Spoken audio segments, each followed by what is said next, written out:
भारत के उत्तर में स्थित काशीपुर नगर अपनी प्राकृतिक सुंदरता और समृद्धि के लिए प्राचीन काल से प्रसिद्ध था। घने जंगलों, हरे भरे खेतों और शांत झीलों से घिरा यह नगर अपनी वास्तुकला और मंदिरों के कारण भी विख्यात था। इस नगर पर राजा उदय सिंह का शासन था।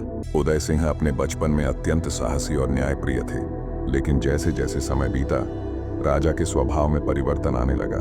सत्ता की आरामदायक सुख सुविधाओं ने उन्हें आलसी और भोग विलासी बना दिया। वे अब राजकाज के प्रति उदासीन होते जा रहे थे। राजकाज से ध्यान हटाकर अपने मनोरंजन की ओर ध्यान देना शुरू कर दिया। महल में नृत्य, संगीत और उत्सवों का आयोजन होने लगा। धीरे धीरे यह स्थिति इतनी बिगड़ गई कि राजा ने दरबार में आना बंद कर दिया। महल में हर समय वेश्याओं और नर्तकियों का जमावड़ा रहता। इनमें से कई वेश्याएं राजा को लुभाने के लिए अपनी अदाओं का प्रदर्शन करती। राजा ने इन मनोरंजन के साधनों में खुद को इस कदर डुबो लिया कि राज्य के सभी कार्यों का भार दीवान मदन सिंह पर छोड़ दिया। मदन सिंह काशीपुर के सबसे चतुर और कुशल दीवान थे। उनकी ख्याति राज्य के भीतर और बाहर तक फैली हुई थी।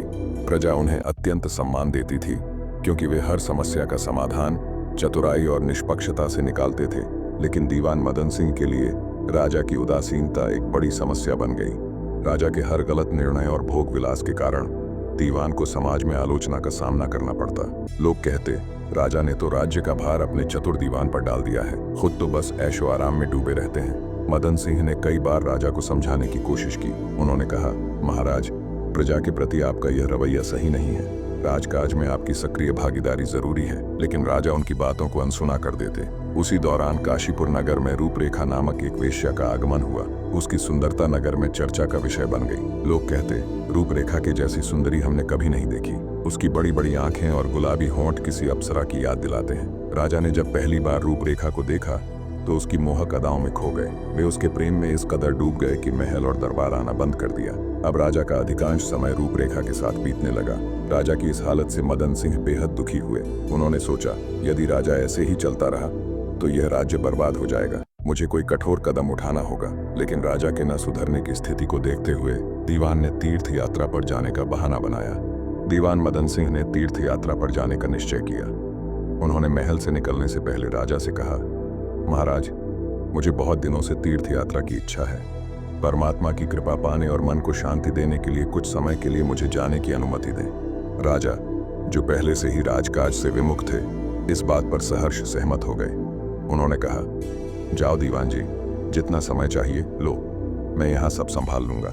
मदन सिंह ने इस यात्रा को एक अवसर के रूप में देखा, खुद को इस बदनामी और बोझ से बचाने का जिसे राजा के व्यवहार ने उन पर डाल दिया था। यात्रा के दौरान मदन सिंह एक प्राचीन शिव मंदिर जा पहुंचे। यह मंदिर घने जंगलों के बीच स्थित था। मंदिर की शांति और आध्यात्मिकता ने उनके मन को शांति प्रदान की। उन्होंने भगवान शिव की पूजा की और मंदिर की सीढ़ियों पर बैठकर विश्राम करने लगे। कुछ देर बाद उन्होंने देखा कि मंदिर की सीढ़ियों पर एक अजनबी बैठा हुआ है। वह व्यक्ति साधारण कपड़े पहने हुए था, लेकिन उसकी आंखों में एक अजीब सी चमक थी। मदन सिंह ने उससे पूछा, भाई, तुम कौन हो और यहाँ क्या कर रहे हो? अजनबी ने कहा, मेरा नाम मान सिंह है। मैं एक व्यापारी हूँ और नील द्वीप पर व्यापार करने जा रहा हूँ। यहाँ शिव मंदिर देखा तो दर्शन करने के लिए रुक गया। आप कौन हैं? मदन सिंह ने मुस्कुराते हुए अपना परिचय दिया और दोनों ने आपस में बातचीत शुरू कर दी। कुछ देर की बातचीत के बाद मान सिंह ने मदन सिंह को अपने साथ नील द्वीप चलने का प्रस्ताव दिया। उसने कहा, नील द्वीप व्यापार और धन कमाने के लिए एक अद्भुत जगह है। वहाँ के प्राकृतिक दृश्य भी मनमोहक हैं। अगर आप चाहें तो मेरे साथ चल सकते हैं। मदन सिंह को यह प्रस्ताव पसंद आया और मान सिंह के साथ जाने का मन बना लिया।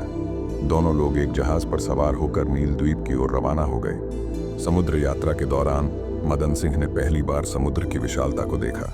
अनंत तक फैले पानी के इस दृश्य ने उनके मन में एक अलग ही उत्साह भर दिया।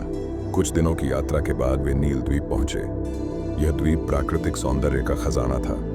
वहाँ की हरियाली, ऊंचे ऊंचे पेड़ और रंग बिरंगे फूल जैसे स्वर्ग का दृश्य प्रस्तुत करते थे। मदन सिंह और मान सिंह ने यहाँ व्यापार करना शुरू किया। व्यापार से उन्हें अपार धन कमाकर वापस लौटते हैं। जब वे दोनों अपने जहाज पर वापस लौट रहे थे तो मदन सिंह ने समुद्र के बीच में एक विचित्र दृश्य देखा। दूर एक विशाल कल्प वृक्ष दिखाई दिया, जिसकी शाखाएं रत्नों से जड़ी हुई थीं। उस वृक्ष की मोटी शाखाओं पर एक सुंदर पलंग बिछा हुआ था और उस पलंग पर एक अप्सरा जैसी युवती बैठी वीणा बजा रही थी।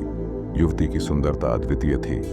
उसकी चमकती हुई आंखें और स्वर्णिम केश सूर्य की रोशनी में दमक रहे थे। वीणा से निकलती मधुर ध्वनि ने समुद्र की लहरों को भी थाम लिया था।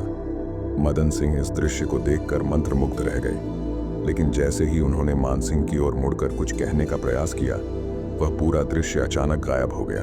नील द्वीप से वापस लौटने के बाद मदन सिंह ने राजा को नील द्वीप की यात्रा और समुद्र के बीच में देखे गए अद्भुत दृश्य के बारे में विस्तार से बताया।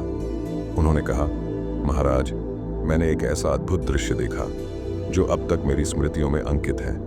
वह कल्प वृक्ष और वह अप्सरा जैसी युवती, ऐसा दृश्य मैंने अपने जीवन में पहले कभी नहीं देखा। दीवान मदन सिंह की कहानी सुनने के बाद राजा उदय सिंह के भीतर एक नई उमंग जाग उठी। उनके मन में उस युवती से मिलने की तीव्र इच्छा उत्पन्न हुई। राजा ने तपस्वी का भेष धारण किया और अपने नगर से अकेले ही निकल पड़े। कुछ दिनों के बाद राजा नील द्वीप के पास पहुंचे। जैसे ही वह द्वीप के पास पहुंचे, उन्हें वही अद्भुत कल्प वृक्ष दिखाई दिया जिसका वर्णन दीवान मदन सिंह ने किया था।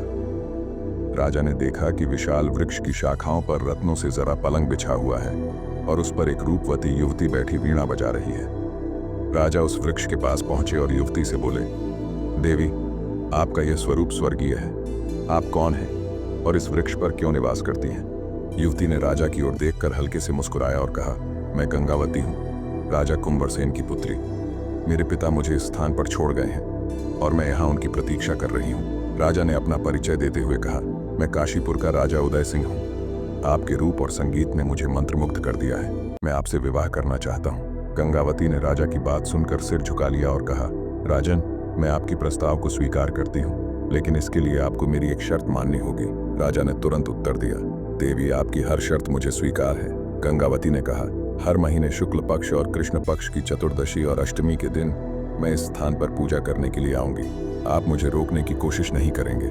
ये मेरी एकमात्र शर्त है। राजा ने बिना किसी झिझक के इस शर्त को स्वीकार कर लिया। उन्होंने वहीं पर गंगावती से विवाह कर लिया और उसे अपने साथ काशीपुर ले आए। राजा ने गंगावती को रानी के रूप में काशीपुर के महल में स्थान दिया। गंगावती की सुंदरता और विनम्र स्वभाव ने पूरे महल और नगर में उसकी ख्याति फैला दी। लेकिन हर महीने गंगावती अपनी शर्त के अनुसार अष्टमी और चतुर्दशी के दिन पूजा के लिए महल से निकल जाती थी। राजा ने कई महीनों तक उसे जाने दिया, लेकिन उनके मन में यह जानने की जिज्ञासा बढ़ती गई कि गंगावती आखिर इन दिनों कहाँ जाती है। एक दिन कृष्ण पक्ष की चतुर्दशी को राजा ने चुपचाप गंगावती का पीछा करने का निश्चय किया। गंगावती ने जैसे ही महल छोड़ा, राजा भी चुपके से उसके पीछे पीछे चल दिए। कुछ दूर चलने के बाद राजा ने देखा कि गंगावती समुद्र के किनारे एक गुफा में प्रवेश कर रही है। राजा ने गुफा के भीतर झांका तो उन्हें एक भयंकर राक्षस दिखाई दिया। राजा ने देखा कि वह राक्षस गंगावती को निगल गया। राजा का क्रोध 7वें आसमान पर पहुंच गया। राजा ने अपनी तलवार निकाली और एक ही वार में ने राक्षस का सिर धड़ से अलग कर दिया। राक्षस के मरते ही उसका शरीर फट गया और गंगावती उसके पेट से सुरक्षित बाहर निकल आई। राजा ने चकित होकर गंगावती से पूछा, ये सब क्या है? ये राक्षस तुम्हें क्यों निगलता था और तुम उसके पेट से कैसे जीवित बाहर आ गई? गंगावती ने सिर झुकाकर कहा, महाराज, ये मेरे पिता का दिया हुआ शाप था। एक दिन पूजा में विलंब होने के कारण मेरे पिता को भूखा रहना पड़ा। क्रोधित होकर उन्होंने मुझे शाप दे दिया कि अष्टमी और चतुर्दशी के दिन एक राक्षस मुझे निगल जाएगा। जब मैंने उनसे शाप मुक्ति की प्रार्थना की तो उन्होंने कहा कि जब काशीपुर का राजा राक्षस को मार देगा तभी मेरा शाप समाप्त होगा। आज आपने मुझे इस अभिशाप से मुक्त कर दिया है। राजा गंगावती को लेकर महल लौटे। उनका प्रेम और गंगावती के प्रति सम्मान और बढ़ गया। काशीपुर नगर में राजा और रानी की यह कहानी चमत्कार के रूप में प्रसिद्ध हो गई।